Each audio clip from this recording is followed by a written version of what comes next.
Bora lá?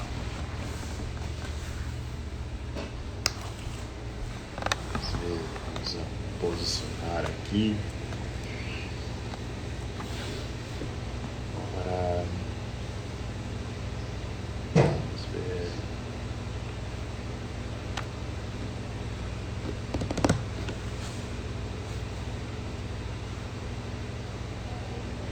Aí.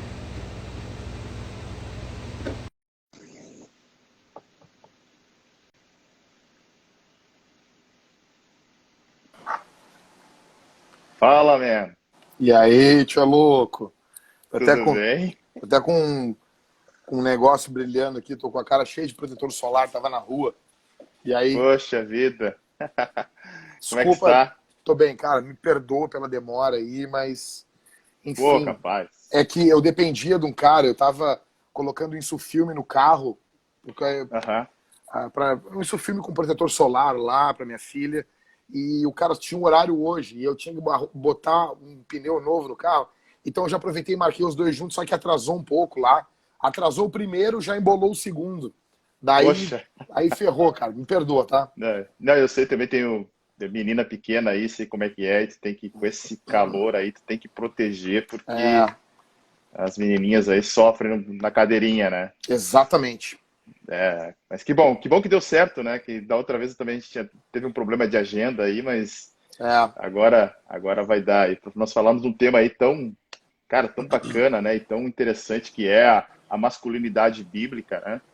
Eu Uhum. acho que dispensa a apresentação, porque tu é o cara conhecido aqui, né? É, Mas, que isso.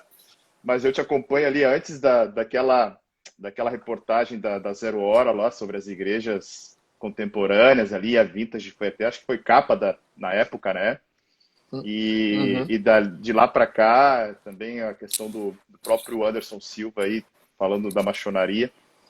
E, cara, assim, esse é um tema que me incomoda bastante porque até na abertura que eu fiz aqui dizendo que a gente ia atrasar um pouco, eu falei, poxa, eu vim de uma família que os meus pais foram criados na roça, né?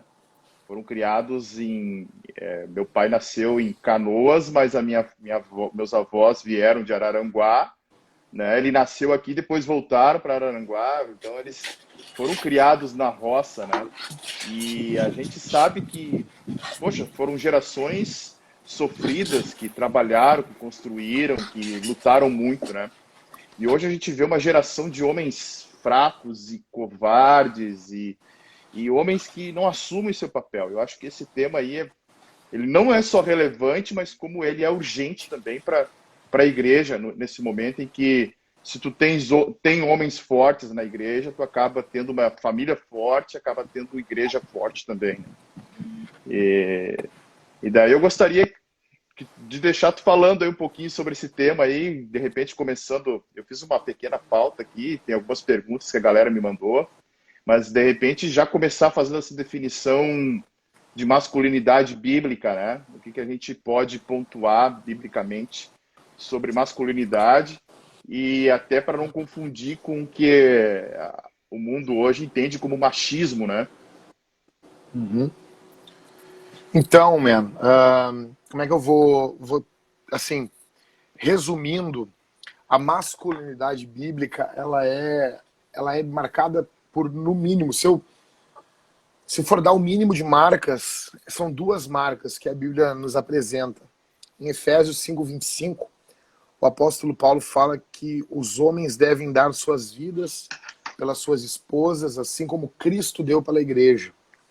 Tem que Verdade. morrer. Então, o homem é aquele que, em primeiro lugar, se responsabiliza, e, em segundo lugar, se sacrifica. Esse é o alvo, né, Fantástico. do homem.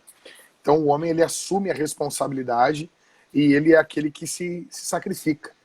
É aquilo que Adão não fez, deveria ter feito, e é exatamente aquilo que Jesus fez ao entregar sua vida pela igreja. Adão ele coloca a culpa na mulher, ele não assume a culpa, ele coloca a culpa nela, semelhante como aquilo que o nosso querido irmão Homer Simpson diz: a culpa é minha, eu jogo em que eu quiser.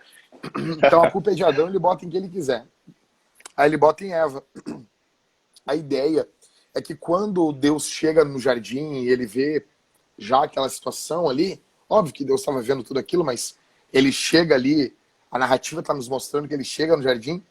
O que Adão deveria ter feito é, ó, minha esposa comeu, eu não comi, pode vir para cima de mim, eu morro no lugar dela, dou a vida por ela. E talvez a culpa não, mas a responsabilidade sim. Responsabilidade, palavra exata. Eva, responsabilidade. Eva tem a culpa, porque o pecado dela é dela. Mas Isso. a responsabilidade é de Adão, né? E então, responsabilidade e sacrifício, porque foi isso que Jesus fez. Jesus assumiu a responsabilidade pelos pecados da igreja e ele assumiu e ele se sacrifica por ela. Logo, o homem, ele é o cara que paga o boleto, né?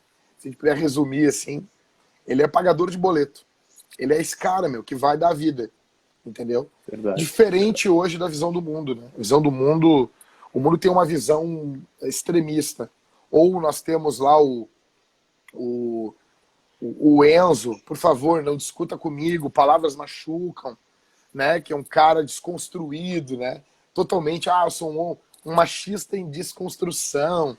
Ou então a gente tem do outro lado lá o cara que acha que ser homem é fumo, peidar mais fedorento, cuspir mais longe. Então, são esses dois extremos que a Bíblia não tem. A Bíblia não tem. Ela não tem compromisso com nenhum desses lados. E uma coisa, né? Se tu acha que um dos lados é menos problemático, provavelmente tu tá aliado com o lado oposto. Os dois lados, eles são extremamente perigosos. Tanto o Enzo Molenga como o João Brutão, entendeu? Esses dois extremos, eles são perigosos. Extremamente perigosos. Verdade. E só que assim, hoje a gente vive uma geração de Enzos Molengas, né? Cara, eu não sei... Então, assim, cara, que tu trabalha assim... tá tendo... Sim, mas tá tendo... Daí, o que acontece? Em resposta aos Enzos Molengas, se levanta um monte de João Brutão, entendeu? E daí só que eles não conseguem dialogar. Exato. Eles vão para os extremos, entendeu? Então, vou dar um exemplo. Tudo hoje está muito, muito polarizado, né? Tem no Brasil aí, no mundo, né? O assunto sobre racismo. Aí, uma galera, para uma galera, tudo é racismo. Tudo é racismo. O cara peidou, ele é racista. Aí, para um outro extremo, nada é racismo. Nada é racismo, entendeu? Ou seja, cara, nem tudo é racismo, mas racismo existe, entendeu? Então, é complicado, cara. A gente tá vivendo um período bem complicado. Claro que hoje tá muito na moda ser esse Enzo Molengão aí, né? Tá na moda, a cultura tá aplaudindo, a Rede Globo, essa galerinha mainstream aí, tu ser um homem Bruno Gagliasso, um homem desconstruído, né?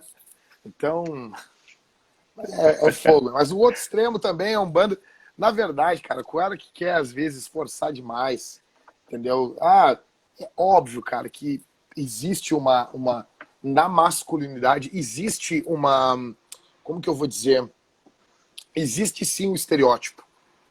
Existe, sim. Mas tu não vai viver de estereótipo. Mas existe. Existe o estereótipo, óbvio que existe. Mas tu não vai te basear só nisso, entendeu? E a galera não, a galera tá, tipo, se tu... Eu brinco com o pessoal, né? Cara, tu pode ter o teu New Beetle aí, é estranho tu querer comprar o New Beetle, mas tu pode ter, ser um homem, entendeu? Não, tu não é, né? Não é obrigado a ter um carro a diesel... 500. É estranho. Mas, né, o cara saiu de casa aí e vai comprar uma Renegade. É estranho.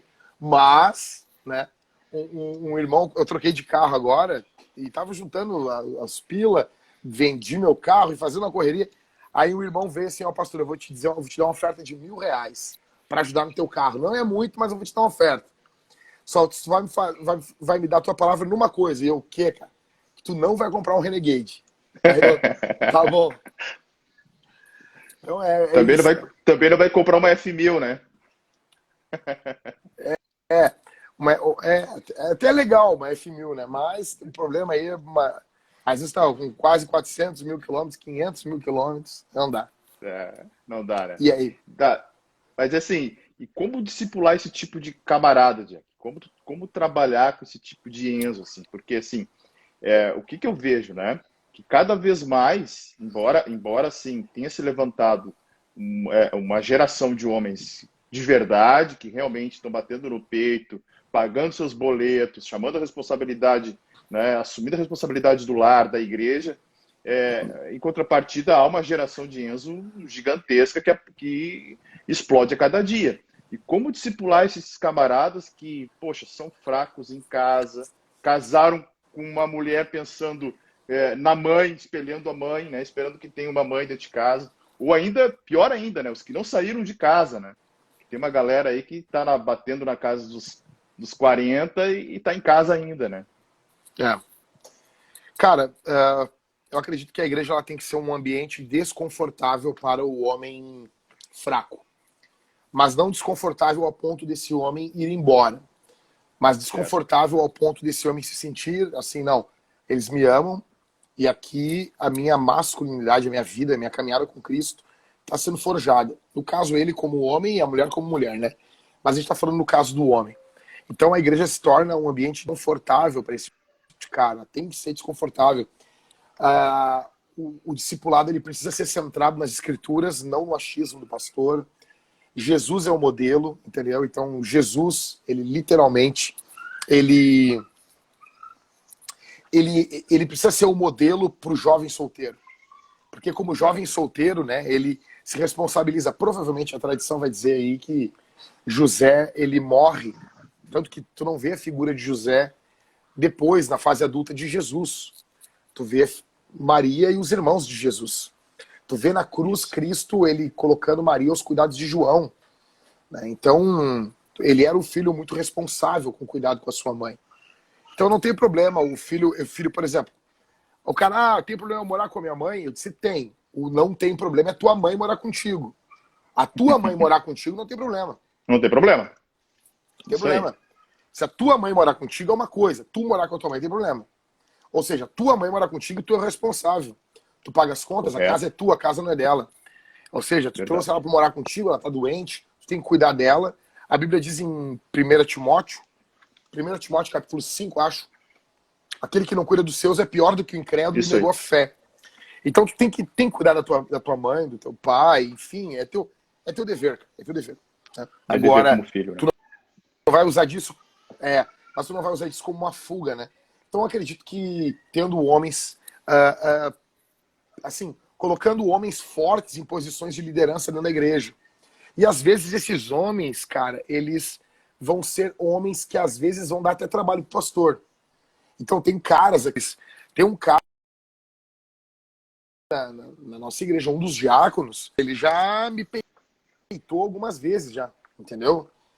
Mas eu vi nele assim, esse cara é forte, esse cara é um cara que ele é um líder, ele ama Jesus, ele é casado, cuida da esposa dele, e não é tão simples convencê-lo a fazer certas coisas. Ele é um cara difícil na conversa, algumas coisas eu conto pra ele primeiro, tipo assim, ele é um cara forte, entendeu? E eu gosto disso, cara. Eu gosto disso, entendeu? Então eu acho que nem sempre o cara... O problema hoje também, né, é que muitos pastores, eles querem ser o mesmo. E eles castram esses caras. Eles castram os caras de tal forma... Eu nunca falei isso na internet, que ainda vou falar sobre isso. Mas eles castram os caras de forma que os jovens solteiros não se sentem à vontade de exercer liderança. Por exemplo, assim, tu é casado, né? Casado, tem filho e tal. Mas aí, lembra quando tu tava namorando? Imagina, cara, o teu pastor ficar te expondo na frente da tua namorada, da tua noiva. Pô, não é uma coisa confortável isso é ruim. Né? Então, eu acho que em alguns casos a gente precisa puxar esses caras pro nosso lado, a gente faz isso aqui, e colocamos esses homens fortes em posições estratégicas de liderança dentro da igreja, né? Ou seja, tipo, cara, eu tenho muitos homens fortes aqui na igreja. Muitos. Tenho muitos homens fortes aqui. Então, eu arrisco a dizer, cara, que nós estamos na base, assim, eu devo ter homens fortes, mais de 40 caras, ponta firme. Fora outros. Certo. Fora outros. Mas eu digo assim, ponta firme, a gente tem uma pequena milícia aqui, entendeu? Então assim, enfim, e esses caras, eles reproduzem o que a gente pensa, o que a Bíblia vai falando pro homem, eles vão falando isso com os mais moços, entendeu? E esses caras são os que estão liderando a igreja junto com os pastores. Ah, legal. E aproveitando que a gente está falando de discipulado, daí eu queria te perguntar o seguinte, fazendo um parênteses aqui. Esses caras foram forjados na Cavalo Branco ou foram agregando aí gente que era ponta firme e tu começou a... Porque eu te pergunto, porque embora o nosso tema aqui seja masculinidade, eu estou numa fase de plantação de igreja aí e a gente está trabalhando com um povo assim... que foi um povo que foi abandonado, assim, fecharam a igreja, largaram o povo de mão, e a gente começou a plantar uma igreja nova lá no bairro, né? É um bairro até assim meio desconhecido pela cidade, meio largado pela cidade. A cidade não dá muita atenção para o bairro lá, como se fosse de periferia, né? Mas a gente tem um cuidado muito especial porque é um povo especial, sabe? E daí eu te pergunto, essa turma foi forjada na Cavalo Branco porque criar esse momento, essa rede de homens, trabalhar a hombridade, trabalhar a masculinidade, é algo que a gente consegue fazer com uma igreja que está em plantação? Então, eu costumo dizer que a gente tem duas formas de atuação. O primeiro é o ataque aéreo, né? Que basicamente é momentos, pregação, vídeo, Cavalo Branco. Então a Cavalo Branco ela moldou isso muito, né? Meus gritos lá, literalmente eu imploro para os caras seguir Jesus. E a gente tem um ataque terrestre, que daí isso vai a convivência um a um. Então a gente já tem bem uma cultura na igreja, já estabeleceu, já cimentou. Então o cara chega hoje, ele não tem condições de mudar a cultura dos homens. Então os homens, eles são muito respeitados na nossa igreja, muito respeitados. Então o cara chega na igreja, ele tem duas formas de seguir. Se ele quiser seguir como um moleque, uma hora ele não vai aguentar. Ele não vai aguentar e vai pedir para sair. Ele vai respingar fora. Ele vai respingar. Ou esse cara, ele se coloca de forma humilde e começa a servir e andar com algum dos homens. E eu tenho visto Deus fazer grandes coisas. E a minha maior alegria são os moços, os jovens, cara, os solteiros, entendeu? Os jovens solteiros. E eu vejo neles. Alguns ainda não manifestam essa masculinidade madura. Isso demora, cara. Isso demora. Tem uma frase do Spurgeon, acho que é do Spurgeon. O pastor Gesiel Gomes, do Rio de Janeiro, falou isso numa pregação uma vez. Há muitos anos eu ouvi. Ele disse, Deus demora 20 anos para fazer um pregador. Cara, eu tô pregando o evangelho há 22. E eu acredito que assim, cara, eu prego o evangelho no púlpito desde os meus 15 anos. E eu acredito que grande parte da minha vida pregando o evangelho eu não tinha noção do que eu estava fazendo. Não que eu tinha uma noção mínima. Quem é Jesus, o que é a Bíblia, céu, inferno, perdidos, a glória de Deus, ok. Mas eu não tinha o peso, sabe? Não... Demorou muito, cara. Enquanto até enxergar a dimensão disso, né? Enxergar a dimensão, né? O tamanho que é o exatamente, reino, né? Exatamente. Então, assim, isso meio que ficou muito claro para mim. Eu já tinha plantado uma igreja em 2008, uma igreja batista, aqui em Porto Alegre, mas na plantação da Vintage, porque da igreja batista tinha um suporte estrutural, ministerial, né? Ministerial. Tinha uma denominação por trás. Na Vintage, muito a cara da Batista, né? Muita cara da Batista. Isso. Na Vintage, não. Então, aí quando a responsabilidade está sobre os teus ombros, velho, e daí quando tu perde, pessoas abandonam o evangelho, abandonam Jesus, aí tu vai ver depois o estado da vida das famílias, aí aquilo te corrói, sabe? Então, assim, eu vou te dar um exemplo. Eu sou calvinista, tá? Eu sei. E eu tava pregando uma vez na nossa igreja uma série de sermões.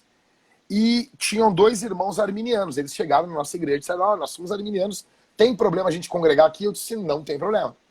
Eles serviam na igreja, menos na área do ensino. Serviam em qualquer outra área, menos no ensino, para não dar conflito. E um dia eu estou pregando Efésios capítulo 2. E eu me lembro, cara, que cada palavra que eu pregava, eu escolhia rapidamente, de forma mental, para essa palavra ser menos ofensiva, chocante. Cara, não é que eu estava tirando o peso do texto, eu estava sendo fiel ao texto, e talvez eu não mudei nenhuma... Mas escolhendo as palavras, né? Para não ser... Exato. E talvez, eu não mudei nenhuma palavra, mas eu cuidei muito o tom que eu falei, e eu me lembro de cada palavra eu falar ela em oração. Porque eu não queria perder aquelas pessoas, porque eu amava elas. Claro. Ou seja, isso jamais passaria pela minha vida anos antes. Anos antes, eu tava cagando, cara. Eu ia pregar nos lugares. Não, hoje, se eu for pregar num evento de homens, eu vou chutar os caras. Isso é fato. Mas eu fazia o mesmo pregando para a igreja toda. Hoje, não. Hoje eu vou pregar na igreja, cara. Então, hoje meu coração tá ali, entendeu? É a mesma coisa quando hoje eu leio sobre a morte de criança desaparecida, dói de um jeito diferente. Claro, porque hoje tu é pai, tu sabe muito bem. Exatamente. Né, então, quanto isso fere, né? Vou dar um exemplo. Ontem nós estávamos vendo Esqueceram de Mim de novo. O filme de 1990 lá. Quando o Macaulay Culkin, ali, o Kevin McAllister, ele sai na mansão ali, na casa ali e tipo, os pais dele estão indo pra França. E ele olha para os lados e não tem ninguém em casa. E ele fala só assim, ó: "Mamãe", na hora eu já lembrei da minha filha. E já doeu meu coração. E eu vi esse filme no cinema. Eu tinha 8 anos quando esse filme saiu. Fazem 30 risada, anos. Né? E eu via dando risada, sempre me colocando no lugar do garoto. Só que agora não. Agora eu me coloco no lugar do pai e da mãe dele dentro do avião. Que estão no meio do oceano. Eles lembram que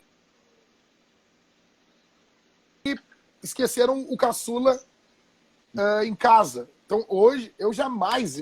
E hoje como pastor é a mesma coisa. Eu acabo... Entende? Meu coração tá apertado, entendeu? É diferente, cara. E isso demorou tempo para acontecer, meu. Entendeu? Demorou muito tempo. Eu não tinha essa consciência. Não tinha, sabe? Enfim, basicamente, a gente tem que ter paciência. Porque a maturidade... Cara, na verdade, assim, é uma vida cristã, ela demora, né? É demorar tempo para acontecer. É uma vida, é uma jornada, como diz Paulo, né? Uma jornada. Exatamente. Né, é uma caminhada, né? Então, tu não vai amadurecer da noite pro dia. É como uma planta, né?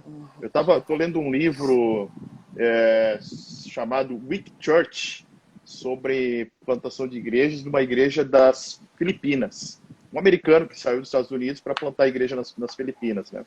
Ele faz justamente essa analogia do texto que Paulo vai falar lá de: olha, eu plantei, né? Apolo plantou, eu reguei, mas quem dá o crescimento é Deus, né?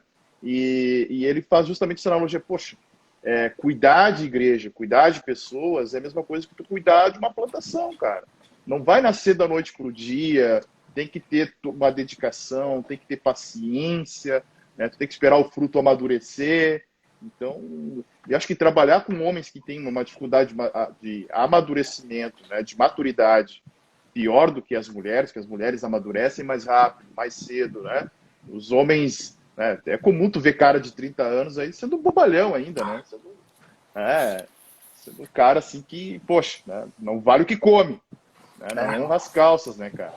Então, e eu vejo assim, que a gente tem que fortalecer esses caras, justamente para que a igreja seja fortalecida, né? Porque como nós vamos falar de reino, falar do evangelho que impacta, que transforma, se o evangelho não está confrontando essa galera aqui, né? E é bem o que falaste da Cavalo Branco, né? Exato, exatamente. Então, deixa eu te fazer uma outra questão aqui para a gente pontuar aqui, e dar uma evoluída. E tu falaste ali do início ali sobre as características de Jesus, né? Quais as qualidades divinas que tu acha que o homem, né, falando que a masculinidade que a gente está falando aqui é para quem é cristão, né? Para quem é Uhum. homem de Deus, né? Quais as qualidades divinas que tu acredita que a gente teria que perseguir como homem de Deus, assim, né? Para que a gente consiga criar, eu acho que a palavra fantástica que tu falou, cultura, criar uma cultura, né, de Uhum. homens que lutam pelas suas casas, pelas suas famílias e pelas suas igrejas. Então, cara, eu acredito que a principal qualidade divina que nós deveríamos ter, se a gente fosse pegar a figura de Deus Pai, é a paternidade, tá? Então, a paternidade, ela vai... Jesus revela Deus como Pai, entendeu? Ou seja, ele traz Deus para mais perto, ele é Pai, né? Então, eu acredito que todo homem, ele precisa ele tem, na verdade, ele tem uma semente paternal nele. E isso independe de coito e prole. Paulo era pai sem ter filhos biológicos. Timóteo é chamado por ele de meu filho. Meu Ele vai filho. falar aos filipenses que ele, se não me engano, aos filipenses, que ele gerou eles com dores de parto, né? Ele teve dores de parto. As igrejas foram geradas por Paulo, né? Então, essa característica paternal, ou seja, pai, ele é aquele que provê, protege e ensina. Então, provisão. Pais provém. Minha filha nunca acordou de madrugada chorando com medo de não ter leite no outro dia para ela tomar. Ela nunca acordou chorando, preocupada se vai ter comida ou não. Essa não é uma preocupação dela. Por quê? Porque ela tem um pai, ela tem um provedor, ela tem um girê, entendeu? Ela tem alguém que está provendo. Logo, homens não são consumidores, homens são provedores, tá?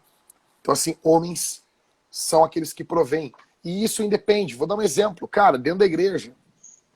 As principais ofertas, doações financeiras, aqui estou falando de dinheiro, deveria ser dos homens. Claro. Deveria ser dos homens. É uma vergonha quando nós temos mulheres que são mais generosas que os homens. Os homens deveriam ser exemplos de generosidade dentro da igreja. Provisão. Cuidado com aqueles que não têm o que prover para sua família. Alguns relatos dizem que os jovens, os moços, no primeiro século da igreja, eles, quando tinha alguém casado para morrer pelo Império Romano, eles se colocavam à disposição para morrer no lugar dele, porque ele tinha mulher e filhos. Essa era a Caramba. maturidade dos solteiros do período do primeiro e segundo século. Foi o século Terceiro, justamente que é, foi o período da perseguição ali, né? o primeiro século, a perseguição não é institucional ainda. Muitas pessoas não entendem isso. A igreja, ela surfava na onda do judaísmo, então ela tinha uma certa liberdade. Tanto que quando tu lê Apocalipse, eu preguei todo Apocalipse agora, tu vai ver que nas primeiras cartas, não é todas as igrejas que têm ameaça de perseguição. Isso. Laodiceia não é perseguida. O problema de Laodiceia é interno, entendeu? Correto, Então, assim, mas tem lugares que Tiatira, ela era perseguida. Então, dependendo do lugar da igreja, ela é perseguida. Só que isso vai fomentando, até chegar ali no terceiro, quarto século, que há uma perseguição institucional. Aí é proibido ser cristão. Isso. Aí vai fulgurar os moços, né?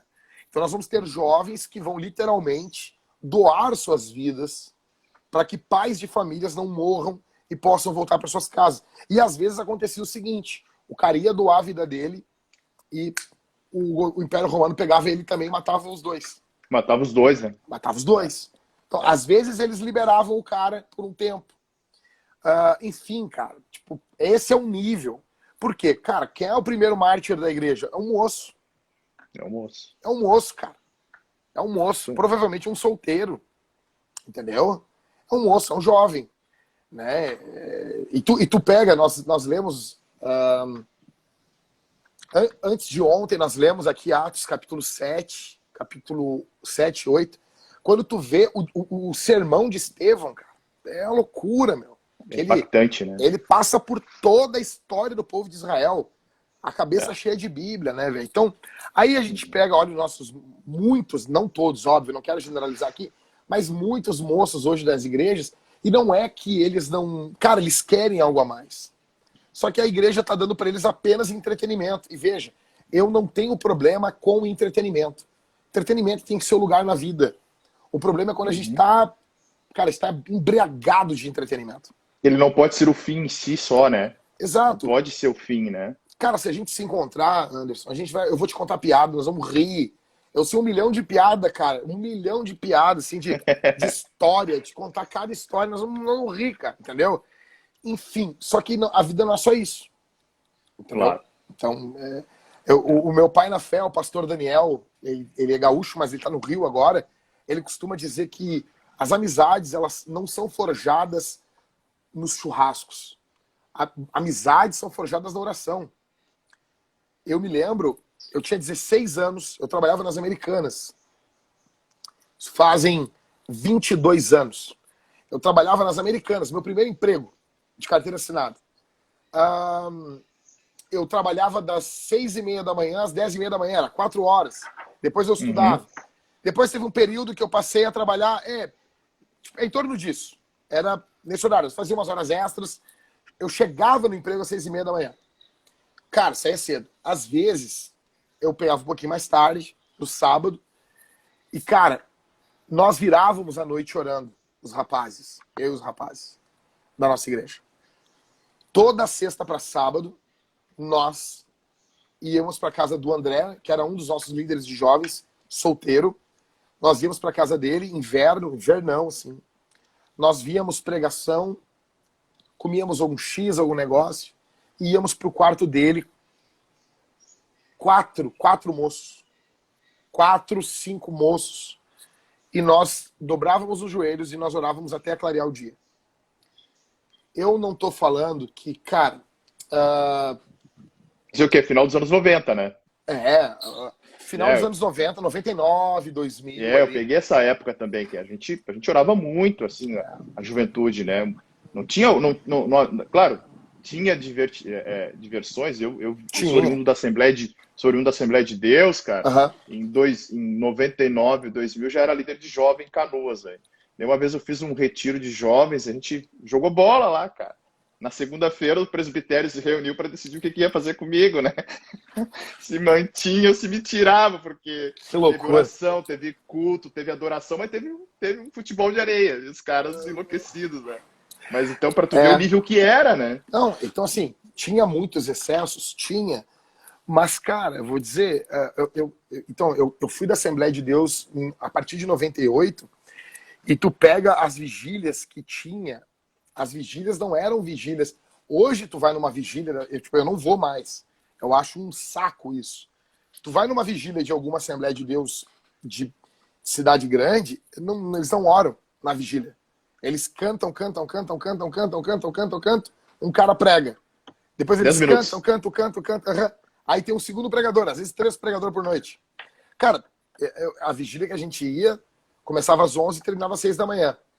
Aí tu orava meia hora, levantava, cantava um hino da harpa, alguém lia uma palavra, compartilhava alguma coisa, orava meia hora, um hino da harpa, alguém dava um testemunho, orava meia hora, um hino da harpa, uma leitura bíblica, orava meia hora, até das 6 da manhã. Daí os irmãos tomavam café da manhã junto. Entendeu? E oração de joelho, né? De joelho, né?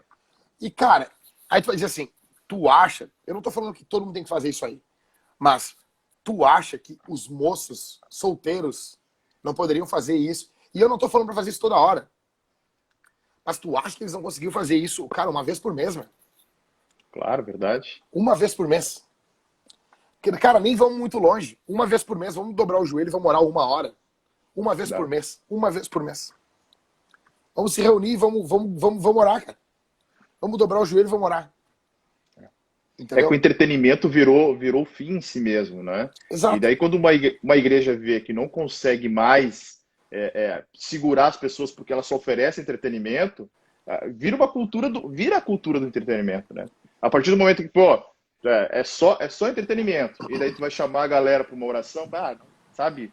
Não é o que eu quero, pensando bem, aqui não tá legal, já vou procurar outra igreja, porque as pessoas hoje são alimentadas dessa forma, né? Ou a culpa não é dos jovens, ou a culpa é de quem tá formando o caráter dessa galera aí, né? Exato. Exatamente. Concordo contigo mesmo. Enfim, cara, tem que desafiar esses caras aí, né? Tem que desafiar porque legal. a coisa tá complicada. Bacana. Bom, só pra gente ir pro final, eu sei que tu viaja hoje, né?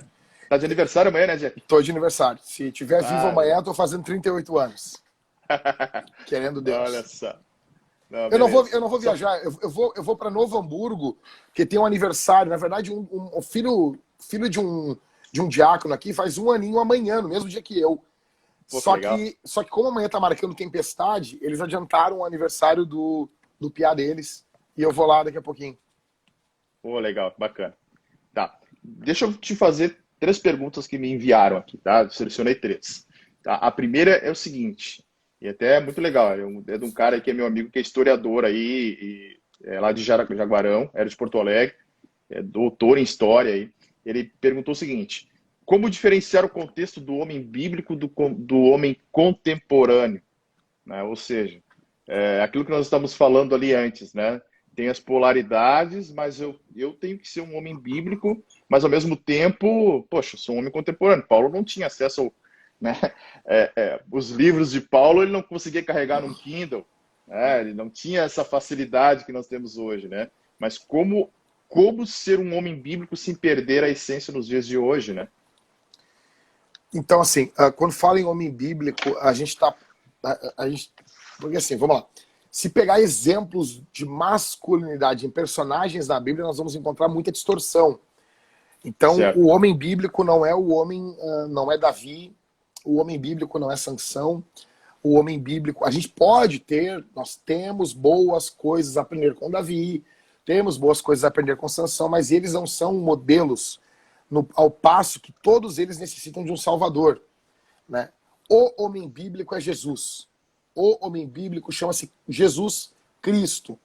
Deus que se fez homem, morreu em uma cruz, ressuscitou ao 3º dia, subiu ao céu e vai voltar. E nós estamos aguardando ele voltar. Então, esse Amém. é o homem bíblico. Adão foi um homem bíblico até cair.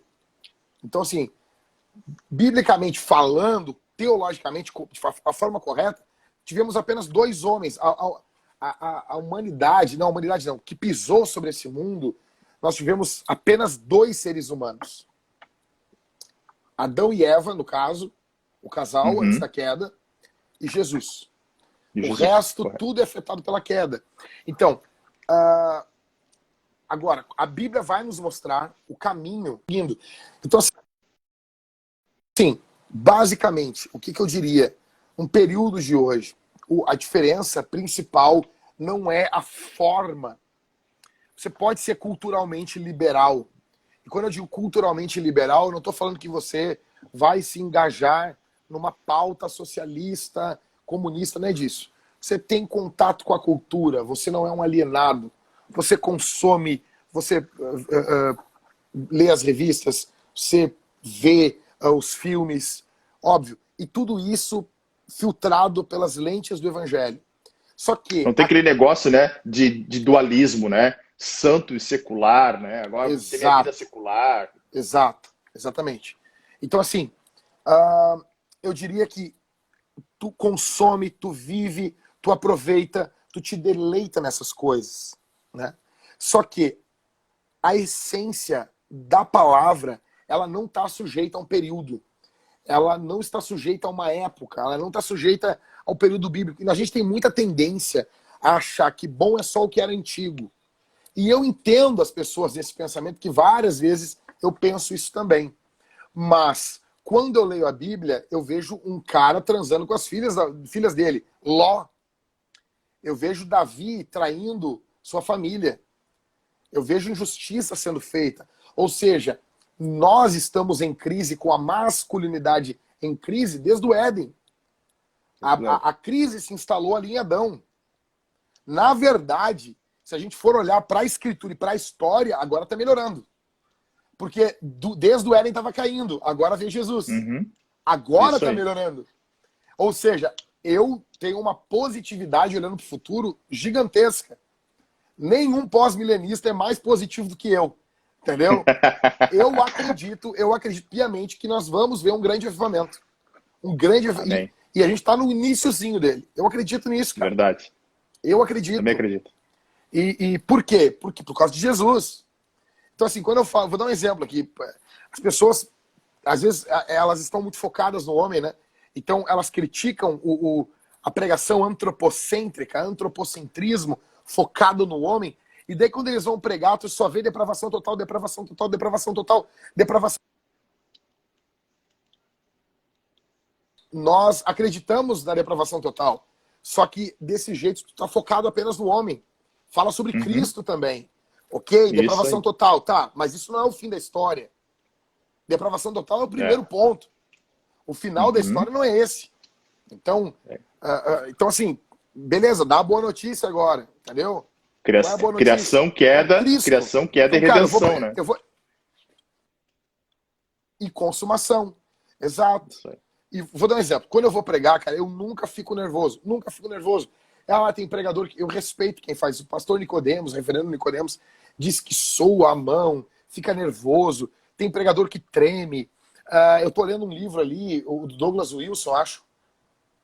Não me lembro se é do Douglas. Eu sei que ele contando que tremia, as pessoas ficavam nervosas. Cara, eu nunca fiquei nervoso. E daí alguém diz, mas e aí, tu não fica nervoso pra pregar? Não, não fico. Mas por quê, cara? Cara, porque eu não me considero melhor. Pelo contrário, eu sei quão pior pregador eu sou. Mas eu me lembro de Jesus. Cara, eu me lembro de Jesus, meu. Cara, eu fico muito encorajado. É sério. Pode parecer uma frase piedosa, que na verdade eu acho mais piedoso falar que fica nervoso. Eu me lembro de Jesus, velho. Eu não fico nervoso. Eu tô ali pregando leve. Tô leve pregando. Por quê? Por causa de Jesus. Porque por causa do Espírito Santo, cara. Toda vez que eu subo a plataforma para pregar, eu subo orando, igual o Spurgeon. Eu falo com o Espírito Santo, me usa. Me usa, isso aí. Então, cara, eu resumindo assim, nós precisamos, para ser esse homem bíblico nesse período, nós precisamos entender na Escritura aquilo que é atemporal. Tá? Então, existem questões culturais, beleza. Não é aquela coisa que o Ed René falou aí. Tem que atualizar a Bíblia. Putz, grila. Tem que atualizar. Aquilo ali pegou mal, né? Pra mim, não tem que atualizar. Tem que atualizar o Ed René. Eu sou a favor de atualizar o Ed René. Ele tá muito desatualizado teologicamente, historicamente falando. Pra mim, tem que atualizar ele. Entendeu? É verdade. Enfim. Basicamente, cara, é isso. Ser esse cara pode ser culturalmente liberal, acesso às coisas, mas teologicamente conservador. Legal. Tá bom? Seria basicamente isso. Sensacional. Uma outra que eu recebi vem de encontro a Efésios 5, 21, 23. Olha a pergunta. Antigamente os homens controlavam tudo o que as mulheres faziam com base nesse texto. Hoje em dia mudou totalmente. É aquilo que a gente estava falando, né? Dos extremos, né? Da história do homem ser cabeça da mulher. Muita gente acaba tendo esse conceito, né, errado de achar que a mulher tem que ser sujeita ao marido, né? Não submissa, né? Se sujeitar, né? É bem diferente de ser submissa, né?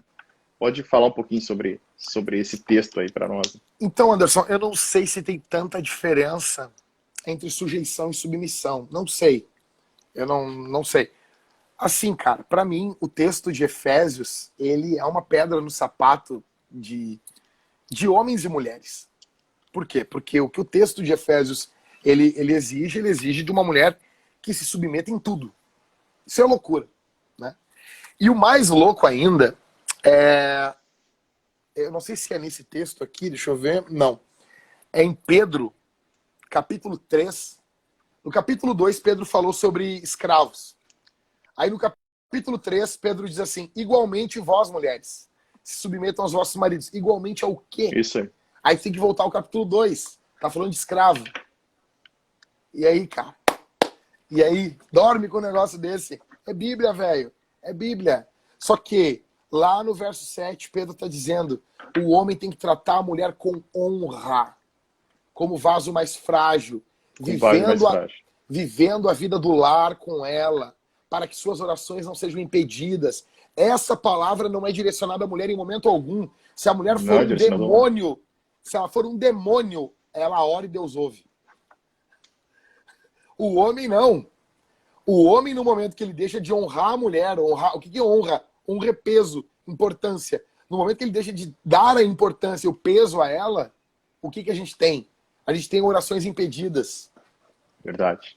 Cara, tu para e pensa que nos evangelhos, aquele endemoniado chega até Jesus e a Bíblia diz assim, ó, e rogava-lhe pedindo, deixe-me ir aos porcos. E Jesus, tá bom. Ou seja, Jesus atende a oração de um demônio e não atende a oração de um homem que não trata bem a sua esposa. Só que é uma pedra no sapato do homem isso. Só que também é uma pedra no sapato da mulher. É engraçado que quando eu falo com uma feminista, ela diz que não tem que se submeter. Mas daí quando eu chego no versículo que diz que o homem tem que dar a vida, aí tá valendo. Aí tá valendo. Né? Aí tá valendo. Outra coisa, se o homem não é mais o cabeça dentro de casa, então Cristo não é o cabeça da igreja mais. Porque o argumento que Paulo usa é por quê? Porque Cristo é o cabeça da igreja, o marido é o cabeça da mulher. É como se ele estivesse condicionando, né? Exato. Só que aí quando tu vê um cara como o Ed René, esses caras falando que não, isso aí é coisa passada, é porque eles não entenderam o que é liderança na Bíblia. Liderança na Bíblia é toalha e bacia. É Cristo lavando os pés dos discípulos.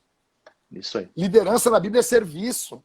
Logo, o homem é líder da mulher para cuidar da mulher melhor do que a mulher cuida da mulher. O homem é líder da mulher para proteger a mulher mais do que a mulher protege a mulher. Porque é desse jeito que Jesus faz com a igreja. Isso aí, correto. Oi? Não, é justamente servi-la, né? Cortou. Porque se tu vai ser o líder da... Eu tô com 7%. Oi, melhorou? 7% de... Aí, se tu vai ser líder... Eu tô com 7% de bateria. Eu tô com 20, tô com menos de 20 aqui, já deu um aviso aqui também. Mas vamos lá, vamos finalizar aí. Mas é justamente isso, né? Porque se é líder, se liderar é servir, então quando Paulo está dizendo que o homem é o cabeça, nada mais é do que cuidar e servir a ela, né? Exato. Cara, se tu tiver uma visão correta de liderança, o homem é o líder. O homem é o líder. Né? O homem é o líder. Beleza. É isso aí. Fantástico. Boa resposta aí. Jack, sei que a gente está aí, né? O nosso horário foi atípico aí. Eu te agradeço demais, cara. Demais mesmo aí. Acho que tu é uma referência para nós aqui no estado do Rio Grande do Sul, quando o assunto é masculinidade bíblica, esse discipulado de homens, né? Acho que até a nível Brasil também, mas digo aqui por causa do nosso lugar aqui, o Rio Grande do Sul, posso falar porque conheço muita gente que também te cita aí e tu é referência. Eu te agradeço demais, acho que é um momento que Deus está levantando homens que realmente confrontem outros homens para que a gente venha ter homens de verdade dentro da igreja e não meninos, né? Cara, muito obrigado mesmo e gostaria que tu orasse aí por nós, aí, orasse nesse momento, fizesse uma oração para quem está nos assistindo aí, encerrar com oração, que não tem coisa melhor, né? Amém. Obrigado, Anderson. Vamos fazer outras conversas, vamos se ver pessoalmente. Vai ser uma benção. Vamos marcar, sim. Vai ser uma benção. Vou pedir para todo mundo que está vendo essa live aí, onde tu estiver, ou vendo depois, fecha os olhos e ora com a gente. Pai, obrigado pelo teu amor, a tua graça. Obrigado por Jesus. Porque o Senhor enviou Jesus quando estávamos em apuros. Não tínhamos como resolver o nosso problema, que é o pecado. E o Senhor estendeu a tua mão, resgatou pecadores imundos como nós. E nos fez assentar na tua mesa, comer do banquete que a Trindade participava. O Senhor nos colocou, nos introduziu na vida trinitária, na vida de Deus. Nos colocou em tua família. Somos povo com o Senhor. Muito obrigado. Eu oro por cada homem nesse momento que está ouvindo a minha voz. Cada um que ouviu, que está ouvindo agora, ou ouvindo depois, eu oro por esse, Senhor, que daqui a muito tempo vai ver e ouvir essa live. Peço que o Senhor alcance ele. Transforme esse homem. Ó Deus, alguns homens que vão ouvir, estão ouvindo, estão lutando contra pecados terríveis. Dá vitória a esses homens. Liberta. Dá vitória, repreende os demônios. Repreende toda a hoste infernal da maldade. Coloca os teus anjos, o teu divino espírito, empoderando, trazendo alegria a esses homens. Em nome de Jesus. Em nome de Jesus.